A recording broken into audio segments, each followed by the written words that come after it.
So what's up, you guys? So as everybody saw that watches my videos, you saw that I'm going to be putting a lot of RC stuff on my channel.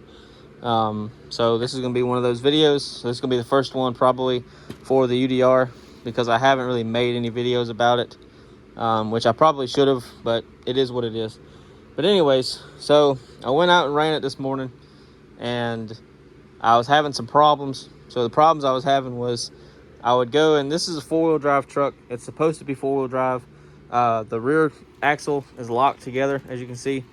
The front axle is not. So if I spin that side and hold this side, the other side will still spin.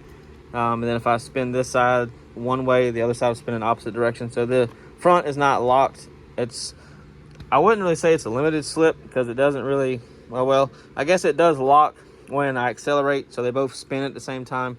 But yeah, so it is limited slip, but the rear is locked together. So anyways, so I was noticing that the truck was only spinning the rear tires. Like when I would go to try to accelerate, it would just want to spin around in a circle. Now granted, it would do that pretty well anyway, but it's not doing it. It's doing it more than it's supposed to. So I was like, all right, well, something's going on with the four-wheel drive system. But I would notice that when I would drive it, or like when I would do something a certain way, it would kind of not really kick it back in the four-wheel drive, but that's basically the only way for me to say it. Because I noticed when I drove it into a ditch and it landed, face first a little bit, that's when the four-wheel drive started working. So I was like, okay, so obviously something's loose or starting to break. So then it would work for a little bit, but then it would stop working. So then after I brought it in the house, I picked up the ass end of it and rolled the front, and you could tell that it wasn't engaging the electric motor. You know what the electric motor is supposed to sound like when the wheels turn. It sounds like an electric motor. So when I tilted it and I started moving it a little bit, then I started hearing it again. So I was like, all right, well, I need to figure out what's going on with it. So I figured out what the problem was. So this is the transmission right here. And for one, this is the little drive shaft piece I was talking about in the previous video when I was explaining what I did to this. That's who makes it. It's Hawk Racing. This piece was plastic originally. It was made out of the same kind of plastic as a lot of the parts on this truck. And that obviously sheared really quickly. But this is aluminum, and it's supposed to, I think, slip in and out. It's a slip joint, but it basically connects this part of the transmission to the front axle. Obviously, this part goes to the rear axle. I have the drive shaft right there. But anyway, I noticed that this came straight out. It fell out. I was like, okay. Well, the set screw that was in here that was supposed to lock this to the front diff is gone, because this isn't supposed to just slide right out when I pull this out. This should still be sitting just like this, attached to the front differential. And like, you can't really see it. Oh yeah, you can. That piece right there, I'll put a screwdriver on it. That piece right there, well, I'm not doing a very good job of this, but this piece right here that screwdriver's pointed at, that's what that's supposed to be attached to. You can kind of see it spin. Yeah. So see, there you go. There's nothing wrong with that. It's not damaged, not broken. I guess the set screw came out. I don't know when. It had Loctite on it, because you can kind of still see the blue Loctite in there. So, but yeah, that's the issue. I thought that there was like something catastrophically wrong with the transmission, or something wrong with the front diff, because I think I rebuilt the front diff because I fucked it up, but I can't remember. But I was hoping nothing was wrong with the rear, with the transmission itself. I know nothing's wrong with the rear, because I've never had any problems out of it. Bearings are starting to sound a little less to be desired, especially that pinion bearing right there. That sounds horrible. You can hear it. Bearings are supposed to be quiet.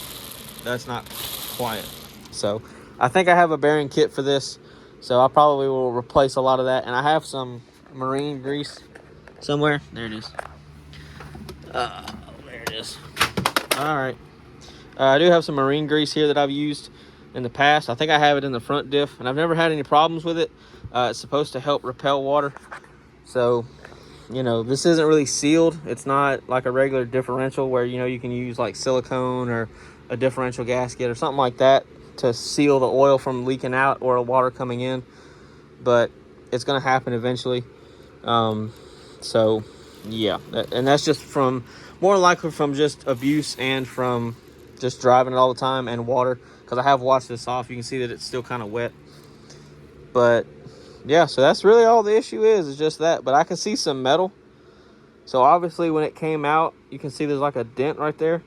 You can kind of see it. Yeah, you can, it's kind of hard to show, but it's a little damaged right here where I think when that came out, this was still spinning and it kind of hit it. There's nothing loose. There's nothing, flopping around. So yeah, I will probably try to find a way to get another set screw. I don't know what that's all about. Maybe I can go and buy one of these, buy the screw itself from the company. It's called Hawk Racing. So I don't know. I'll have to find out. But yeah, I mean, I've never had any issues with this so far. You can see, it has taken some abuse. This part has. I mean, like I said, it just, it just goes in here. If I can get it in there with one hand, there we go. Yeah, it just goes in there. You can see that doesn't really sound the best either. So this might need some attention as well. But yeah, so that's pretty much what's going on with that.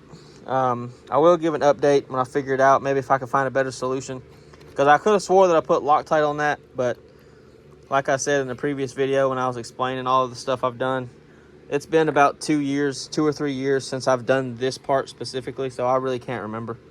So yeah, I'm gonna have to fix that somehow. But like I said, I'll let you know. And I have to change the preload on the shocks. They're all too soft. So I've already done the rear. I need to do the fronts too.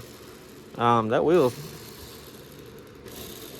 I thought looks like the wheel's bent, but I don't know. But anyway, but yeah, I need to do that, and then we'll go from there. So everything else is holding up. Nothing else is broke. I mean, aside from the caliper, which is sitting right here that I showed in the last video. Not a big deal. It goes right here. It's supposed to go, whoops. Well, you can't see it because my damn hands are in the way. It's supposed to go like this, but it broke off right here from a rock. So, oh well. It is what it is. Nothing catastrophic, and it's not going to stop it from being drivable. So, there you go. When I get a fix, I will let y'all know. But other than that, I hope y'all enjoyed, and I'll see y'all later.